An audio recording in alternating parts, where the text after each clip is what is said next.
आपने मुझे एक बहुत ओनरस रिस्पॉन्सिबिलिटी दी है। जो सब स्पीकर्स ने कहा है उसकी समरी में जो है आपके सामने पेश करूँ। जोशी साहब जैसे आप जानते हैं, उन्होंने सबसे पहले तो यहाँ के बैंक से उनके स्टेटस का वर्णन किया, क्या स्थिति है, और उन्होंने अपनी थोड़ी कंसर्न भी व्यक्त की कि 236 बैंक हैं यहाँ, उनमें से लगभग 98 बैंक ऐसे हैं जो सिर्फ यूनिट बैंक। तो सवाल ये उठता है क्या ये हमारी कमजोरी है या क्या स्ट्रेंथ है, इस पर भी हम सोच विचार कर सकते हैं। दो महत्वपूर्ण मुद्दे इन्होंने उठाए। एक तो था वित्तीय समावेशन का, और दूसरा था टेक्नोलॉजी का। जो इन्होंने कहा उससे ये बात उभर के आई कि हमारे जो अर्बन कोऑपरेटिव बैंक्स हैं, फाइनेंशियल इंक्लूजन में अभी भी उनकी एक अहम भूमिका है, लेकिन उसको बहुत ही क्रिएटिवली, इनोवेटिवली इसको निभाना पड़ेगा। और एक जो उन्होंने अच्छी बात कही जो मुझे लगी, वो करी एम्प्लॉयबिलिटी की या कैपेसिटी बिल्डिंग की। अगर हम कैपेसिटीज नहीं बिल्डअप करेंगे लोगों में, तो जो हम खाते उनके खोल रहे हैं वो एक बार खाते ही रह जाएंगे, उनका कभी उपयोग ही नहीं होगा। प्रधानमंत्री जी की जो जनधन योजना है उसने एक रिकॉर्ड कायम किया, सारे बैंकों ने मिलकर कितने सारे खाते खोल लिए। लेकिन ये भी एक सच्चाई है, एक कड़वी सच्चाई है कि अभी भी लगभग 50 से ज्यादा प्रतिशत खाते जो है उनमें कोई ऑपरेशन नहीं हो रहा। मुझे याद है कि एक दफे जैसे जब मैं रिजर्व बैंक में था तो हम लोग विभिन्न गांव में जाते थे, वहां फाइनेंशियल इंक्लूजन प्रोग्राम होते थे और बैंक की ब्रांच का उद्घाटन होता था, और हम लोग गांव वालों से कहते थे कि आप कृपा करके अपने खाते यहाँ खोलिए। ऐसे ही एक विजिट हम लोग की थी, आउटरीच विजिट एक गांव में, और उसमें हम लोग ने आग्रह किया कि भाई अब यहाँ जो है बैंक की ब्रांच की सुविधा है आपको, अब आप अपने खाते खोलिए। जब हम लोग ने वहां के लोगों से इंटरैक्ट किया, उन्होंने कहा आप देखिए हमारे पैर में चप्पल तक तो नहीं है पहनने को, यहाँ ना पानी है ना बिजली है, सड़क भी जो है बहुत ही अच्छी सड़क है।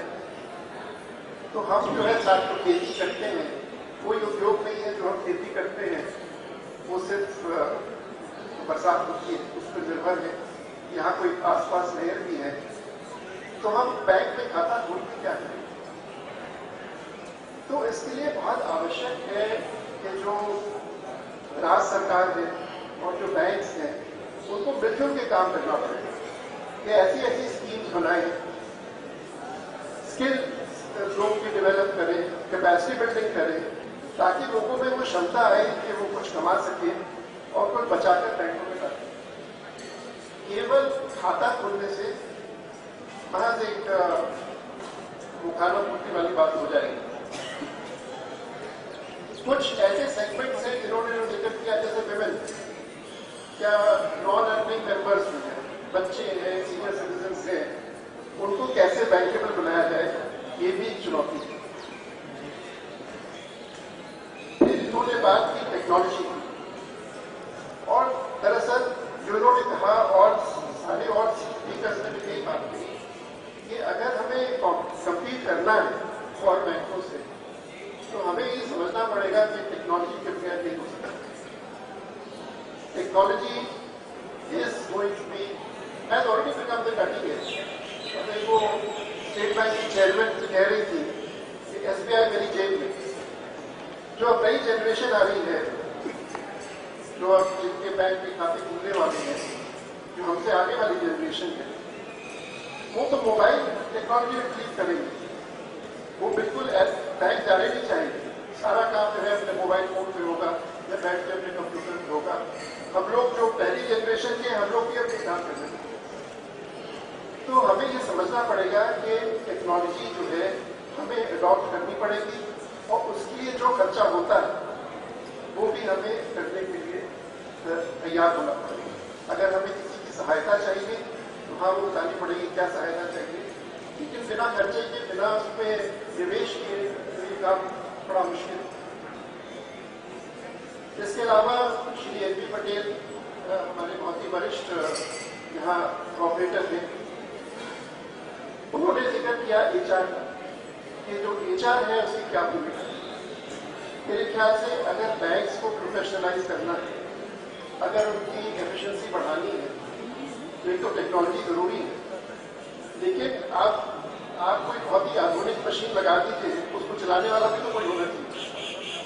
तो आपकी जो मैन पावर है उसकी कैपेसिटी कैसे बिल्ड करें, उनको कैसे नई नई स्किल बिल्डिंग करें, ये भी बहुत आवश्यक है। तो एचआर का जो मुद्दा है उन्होंने उठाया पटेल साहब ने, वो चीजें बहुत ही गहर लगा और इसको हमें जरूर नजर डालनी चाहिए। उन्होंने कहा पोस्ट ऑफिस का जो बैंक बनेगा, और मेरे ख्याल से आगे आकर जरूर बनेगा, उत्तर बैंक। जैसे आप जानते हैं कि पोस्ट ऑफिस की शाखाएं जो है वो बैंकों की शाखाओं से नहीं जाती, वो गांव-गांव में फैले हुए हैं। तो उनसे जो आपको कॉम्पिटिशन आएगा वो बहुत ही सिग्निफिकेंट आएगा, और उसके लिए आपको तैयार होना पड़ेगा। देश के लिए अच्छा है अगर एक हमें पोस्ट ऑफिस की टैंकी मिलती है जिसके जरिए हम फाइनेंशियल इंक्लूजन को स्केल अप कर सकते हैं, एक अच्छी अपॉर्चुनिटी है और जरूर करना चाहिए। लेकिन साथ साथ जो ये सेक्टर है जिसमें आप लोग बैठे हैं, आपको भी सोचना पड़ेगा कि इसका असर हम पे क्या होगा और हमें जो है कैसे कम्पीट करना है। मेरे ख्याल से मार्केटिंग का मुद्दा जो पटेल साहब ने उठाया वो बहुत ही महत्वपूर्ण है। मार्केटिंग में बेसिकली हमें देखना है कि हमारे कस्टमर्स हैं वो हमसे क्या अपेक्षा रखते हैं, उनकी क्या हमसे एक्सपेक्टेशन है, वो किस प्रकार के प्रोडक्ट चाहते हैं, किस प्राइस में चाहते हैं, कहाँ चाहते हैं, कैसे उनको पैकेज किया जाए। तो ये सब चीजें जो है जो कॉर्पोरेट सेक्टर है उसको सोचनी पड़ेगी। इसके अलावा रावी साहब ने भी जो है जो एनपीसीआई का रोल है उस पर चर्चा की, और उन्होंने कहा कि बैंक के जरिए हम इंश्योरेंस कवर जो है उसको भी प्रदान कर सकते हैं।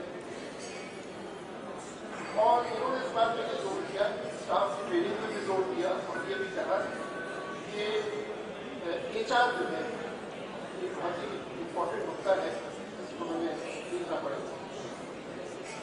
सहजवानी साहब ने बड़ी अच्छी श्री अमिताभ बच्चन जी की हमें वो फिल्म दिखाई। अमिताभ बच्चन भी इलाहाबाद से, मैं भी इलाहाबाद से हूँ, इसलिए मैं आपसे हिंदी में बात करता हूँ। वो शहनशाह रह चुके हैं, मैं तो शहनशाह ही रह चुका है।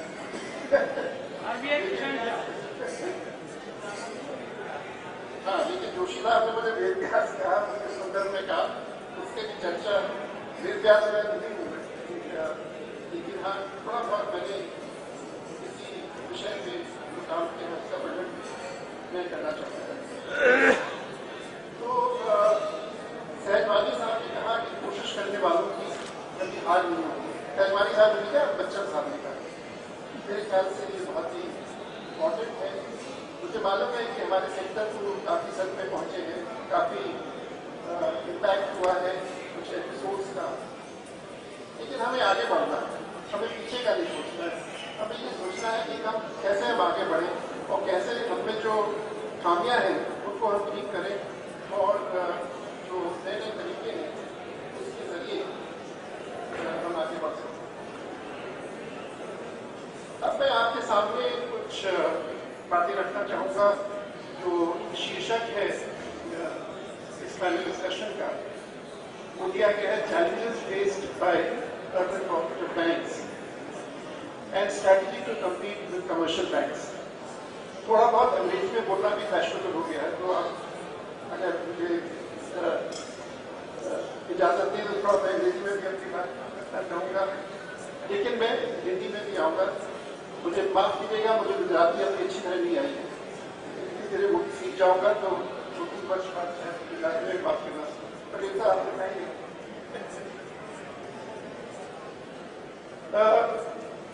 मेरे ख्याल से the biggest challenge for the sector is how to survive. the banking space in India has changed over time. RBI has come out with a discussion paper on what will be the shape of banking in the medium to long term.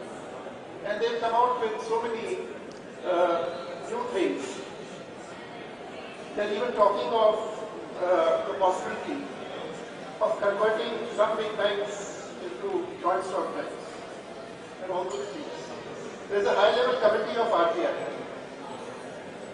under the chairmanship of Deputy Governor Mr. Gandhi, who is already looking into these aspects. Up to what limit can UCBs be allowed to grow?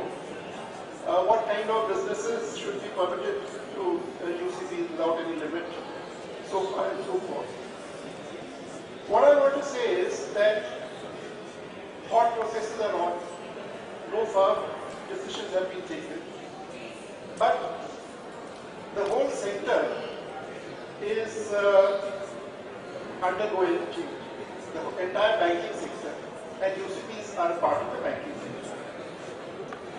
Hitherto, the niche area for UCBs, जो उनका focus area था, जिसे कहते था जहाँ उनकी territories थी, उन्हें आपके traders, small man, common man, आपके small industries, private sector lending आदि इत्यादि, तो यहाँ उनकी बिजनेस जो थी, ये उनकी स्ट्रेंथ थी।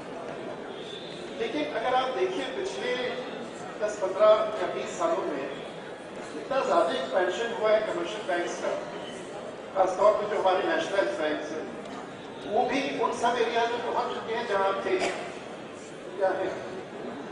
इसके अलावा अब आपके स्मॉल बैंक्स भी आने वाले हैं, तो वो भी वहां जाएंगे। पेमेंट बैंक्स आने वाले हैं, वो भी आपका बिजनेस का थोड़ा हिस्सा लेंगे। रीजनल रूरल बैंक्स ऑलरेडी है। तो मैं ये कहना चाह रहा हूं that these areas are no longer the sole preserve of the urban cooperative banking sector. तो और भी प्लेयर्स हैं बैंकिंग स्पेस में जो आपके एरिया में आ गए। तो आपके पास सबसे बड़ा चैलेंज है कि कैसे हम ये कॉम्पिटिशन फेस करें और सर्वाइव करें। जैसा कि चर्चा में उभर के आया कि कस्टमर जो है उस बैंक के पास जाएगा जहां से उसको सारी सुविधाएं जैसा कि वो चाहता है। क्या आपमें क्षमता है, उसको इसकी परवाह नहीं है, ना ही उसमें किसी बैंक के प्रति लॉयल्टी है कि आज अगर मैं बैंक ए के साथ बैंक कर रहा हूं तो मैं बैंक ए नहीं छोड़ूंगा, दूसरे बैंक के पास नहीं जाऊंगा। अगर मुझे किसी और जगह जो है आपसे बेहतर सर्विस मिल रही है तो मैं उस बैंक के पास जाऊंगा। इसमें कोई इमोशंस वगैरह इन्वॉल्व नहीं। हम लोग की जनरेशन में फिर भी इमोशंस हैं, लेकिन आगे की जनरेशन जो आ रही है उनमें ये इमोशन नहीं होंगे, वो प्योरली टेक्नोलॉजी बेस्ड होंगे, पर्पस बेस्ड होंगे। तो आप जो है यदि ये सब सुविधाएं उन कस्टमर्स को नहीं देंगे तो कस्टमर्स आपको छोड़ेंगे और दूसरे बैंक के पास जाएंगे। ये भी एक बहुत भारी चुनौती है जिसका सामना करना पड़ेगा। थोड़ा हमें अपने आप को आईने में भी देखना पड़ेगा कि हमारे सेक्टर में क्या कमी है। मैं तो रेगुलेटर रह चुका हूं, तो थोड़ा बहुत मेरा देखने का नजरिया जो है वो एक रेगुलेटर का भी है, थोड़ा क्रिएटिव बात हो सकता है, उसके लिए आप मुझे क्षमा कीजिएगा। मैं थोड़ा फ्रैंक हो सकता हूँ, उसकी भी मैं क्षमा प्रार्थी हूँ। दरअसल अगर पूरे क्षेत्र के सेक्टर को देखा जाए तो इसमें बहुत ही भिन्नता है। विभिन्न प्रकार के बैंक हैं, कुछ बैंक बड़े हैं, ऐसे बहुत कम बैंक हैं जो बड़े हैं। ज्यादातर बैंक जो है छोटे हैं और उससे ज्यादातर बैंक जो है वो कितने छोटे हैं कि शायद 1 या 2 लाख। तो अब आपको ये सोचना पड़ेगा क्या साइज जो है मैटर करता है, क्या स्केल मैटर करता है। तो मेरे ख्याल से जो उभरती हुई दुनिया में स्केल की बहुत अहमियत है। पहले जरूर एक प्लस पॉइंट होता था कि अगर हम छोटे हैं तो बहुत जरूरत है, लेकिन अब जो है हमें थोड़ा उसको थोड़ा ये जो मेंटल माइंडसेट जो है हमें थोड़ा हर एक एंटरप्राइज जो है उसकी कोशिश होती है कि हम ग्रो करें, कैसे हम और आगे बढ़ें, कैसे अपना बिजनेस बढ़ाएं, कैसे हम एरिया ऑफ ऑपरेशन बढ़ाएं। तो हमें हम सबको जो है उस डायरेक्शन में रेगुलेटरी पॉइंट ऑफ व्यू से सबसे बड़ी प्रॉब्लम जो सेक्टर के साथ आई है वो रही है governance.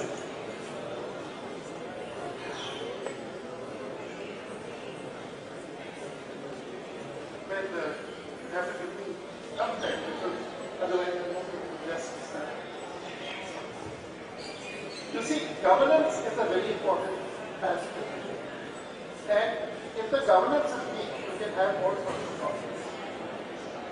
What is governance? People who are running the bank have to be treated properly. Their antecedents should be known. They should be well qualified. They should be people with whom there is no conflict of interest. They should not be managing other businesses which have an access to the bank. There should be some committee. They should be properly chosen, selected. There should be preferably no political interference. No political interference at all in the running of a bank. Unfortunately, it's not happening. So therefore, with all these factors, unless all these factors are addressed, you cannot have one transparent professional running bank. So this is something which has to be taken care of. There has been a high instance of regulatory non-compliance. The track record of the sector is not good. I know no bank has an impeccable track record. To name the best banks in the country, at some point of time they may have earned. But taking action against those banks is much more complicated and has more ramifications than taking action against single banks. And therefore, every other day, you find in the newspapers, that this bank has been criticized, or that bank has been criticized, or directions have been imposed to this bank. You see, it's not easy to do such things with respect to big banks, because that has a fallout. But unfortunately, since most banks in the sector are small, there is hardly any fallout if that happens. So therefore, please improve your regulatory compliance. I also want to draw your attention to the fact that the cooperative spirit is on the decline. Studies have pointed out, RBI ने एक study की थी जिससे ये बात सामने आई कि जो कोऑपरेशन की स्पिरिट है, जो फाउंडेशन है एक कोऑपरेटिव संस्था की, वो स्पिरिट जो है वो डिक्लाइन है। अब ये तो हमें अपने दिल पे हाथ रखकर अपने आप से बात सोचनी पड़ेगी कि कहाँ ये सच है। लेकिन हाँ, अगर हमारा बैंक जो है मेंबर ड्रिवन है और अगर मेंबर ड्रिवन नहीं है तो फिर कोऑपरेशन स्पिरिट जो है वो कहाँ है, ये हमें सोचना पड़ेगा। लैक ऑफ प्रोफेशनलिज्म की लोग बात करते हैं, ये मैंने खुद देखा है कि जो आमतौर पे हमारे छोटे बैंक हैं वहाँ प्रोफेशनलिज्म जिस लेवल का होना चाहिए वो नहीं है।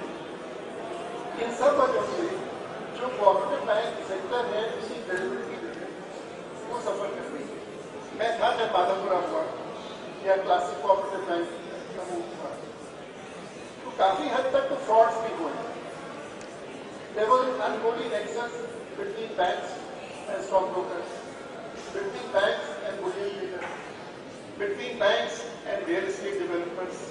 तो जहाँ ये नेक्सस जो है अनहोली हो गया, मैं ये नहीं कह रहा हूँ कि ये लोग का बिजनेस नहीं होना चाहिए, बिल्कुल होना चाहिए। ये लोग जीडीपी को कंट्रीब्यूट करते हैं, लेकिन अनहोली नेक्सस नहीं होना चाहिए। उस पर फिर बैंक्स गिरते हैं, डिपॉजिटर्स का पैसा जाता है और ट्रांसफरिंग हो जाता है। परसों या 2-3 दिन हुए हमारे और सहयोगी श्री गांधी जो डिप्टी गवर्नर हैं, उन्होंने भाषण में बैंगलोर विजिट किया कि हालांकि यूसीबी इतने ज़्यादा हैं, फिर भी अगर इनका बिजनेस टर्नओवर देखा जाए तो और बैंकिंग इंडस्ट्री का जो एसेट साइज है उसके अगेंस्ट यूसीबी का एसेट साइज केवल 5%। तो ये जो है इसलिए है क्योंकि प्रोफेशनलिज्म नहीं है या गवर्नेंस नहीं है, मैं इससे पूरी तरह सहमत नहीं हूँ।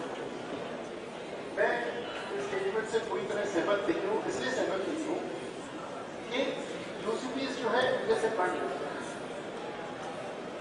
ना ही हमें इतनी फ्रीडम है कि हम जाकर मार्केट में कैपिटल रेज कर सकते हैं। हम अपने शेयर जो है प्रीमियम पे नहीं रेज बेच सकते। जो हमारे एडवांसेस हैं वो हमारा एरिया ऑफ ऑपरेशन है वहीं तक कन्फाइंड सीमित है। जो हम एसएसआई यूनिट्स को जो हम लोन देते हैं उसके लिए सब्सिडी नहीं मिलती है।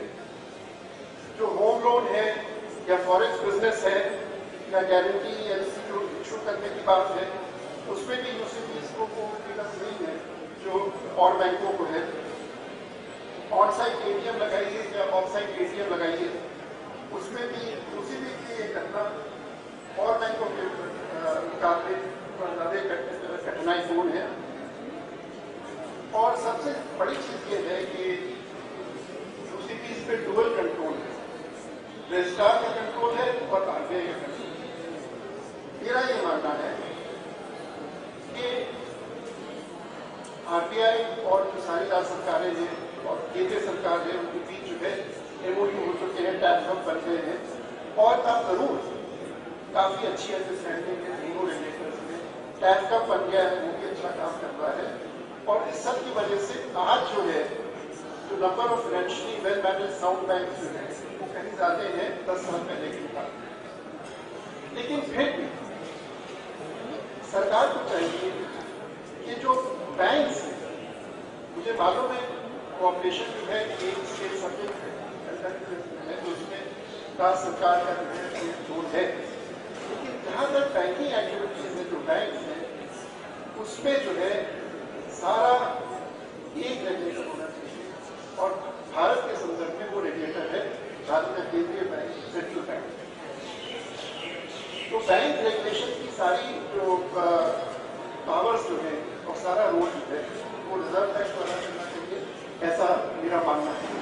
ये जब मैं पहले था रिजर्व बैंक में मैं इस तरीके से नहीं कह सकता था, लेकिन अब जो है मैं अपना विश्वास जो है मैं प्रकट कर रहा हूँ कि उससे जो है रेगुलेटरी का फर्क पड़ेगा और रेगुलेटरी का फर्क पड़ेगा तो रिजर्व बैंक के लिए आसान हो जाएगा कि जो आप चाहते हैं आप आप एटीएम खोलना चाहते हैं या आप रोड जब आपने एरिया ऑफ ऑपरेशन से बाहर नहीं चाहते हैं तो ये सब रास्ते दरवाजे जो कि अभी नहीं हो रहा है क्योंकि इसमें ऑडिट का फंक्शन है, उसमें भी जो है मतलब स्टेट भी करता है, आरबीआई भी करता है या करवाता है। तो मेरे ख्याल से इसमें जो है थोड़ा सोच विचार करना पड़ेगा। हमारी क्या स्ट्रैटेजी होनी चाहिए चैलेंजेस को फेस करने के लिए? सबसे पहली बात तो ये है कि be proudly cooperative, that is the slogan that is given by the federation and try to make cooperation a success, adhere to cooperative principles, try to find cooperative solutions to try to find cooperative solutions to cooperative problems, not non-cooperative solutions. और जो आपके board जो है उसमें ऐसे लोग होने चाहिए जिनको बैंक चलाना आता है, जिनको बैंकिंग की जानकारी है, जो फाइनेंस की जानकारी रखते हैं, जो मैनेजमेंट जो है रिस्क मैनेजमेंट क्या होता है लोगों के समझ में आता है। ये सब चीजें बहुत ही आवश्यक है। मेरी समझ में इतने सारे छोटे बैंक्स की जरूरत नहीं है।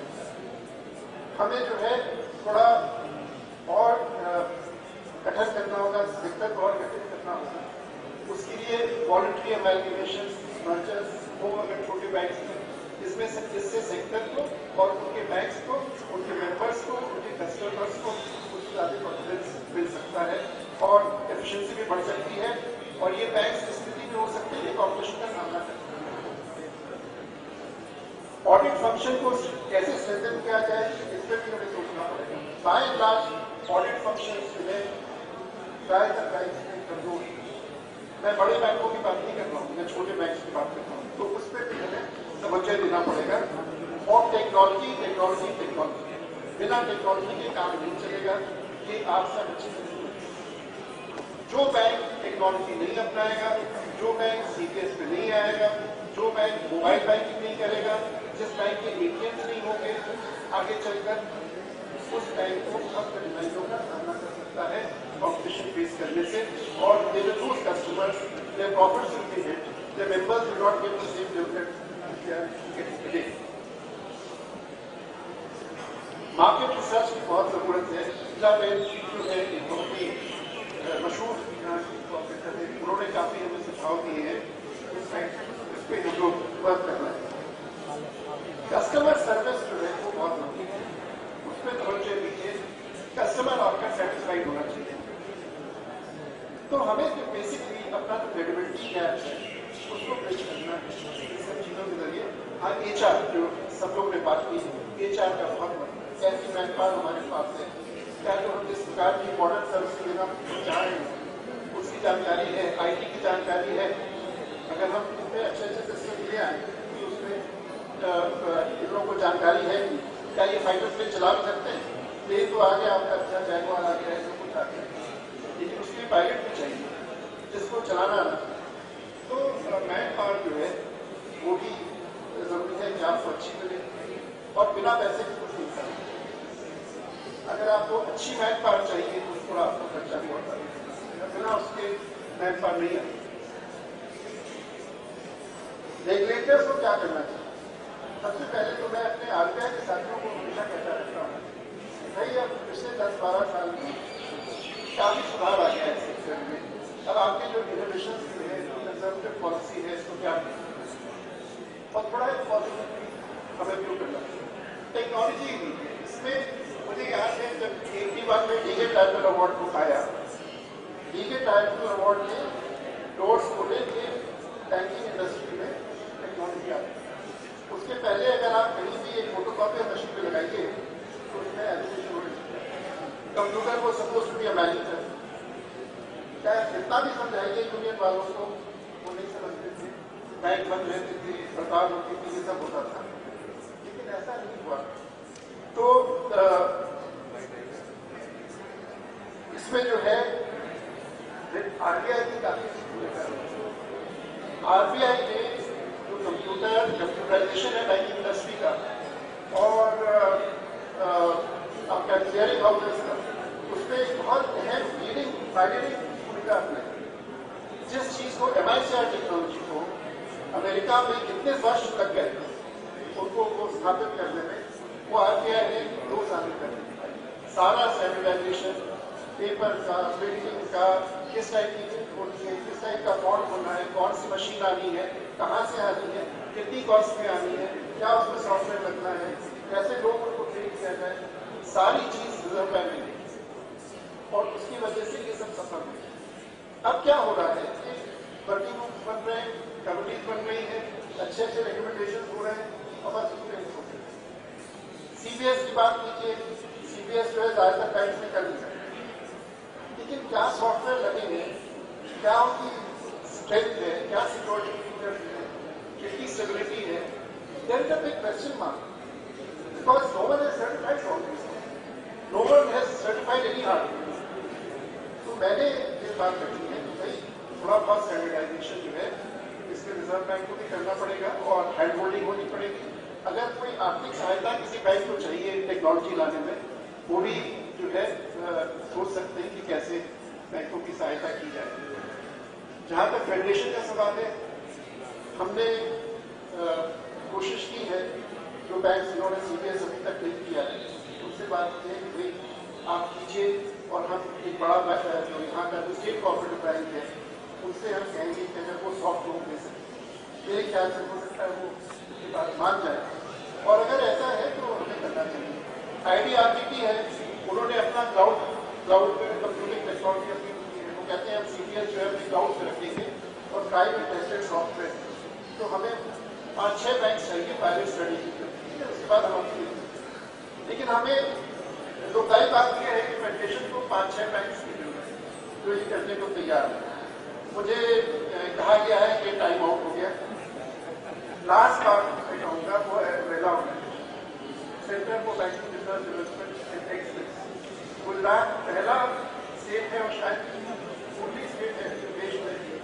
जहाँ ऐसा अम्ब्रेला ऑर्गेनाइजेशन बनाया गया है, मैं आप लोग सबसे अपील करूंगा, खासतौर से जो बड़े बैंक, आपके सहयोग के बिना ये अम्ब्रेला नहीं चल पाएगा। हम लोग अच्छा काम कर रहे हैं कैपेसिटी बिल्डिंग में, आगे जाकर विजन है कि आप लोग का बैंक हो जाए। जैसे आप और लोग के बैंक हैं, ये अम्ब्रेला ऑर्गेनाइजेशन एक बैंक रूप देगा, आप लोग को लोन देगा, आपकी कठिनाई में काम आएगा, प्रोफेशनल ट्रेनिंग देगा, कैपेसिटी बिल्डिंग देगा। तो इसको आगे बढ़ाना है। पटेल साहब ने भी बात कही और मैं चाहूंगा कि आप लोग समझ लें। बहुत बहुत धन्यवाद।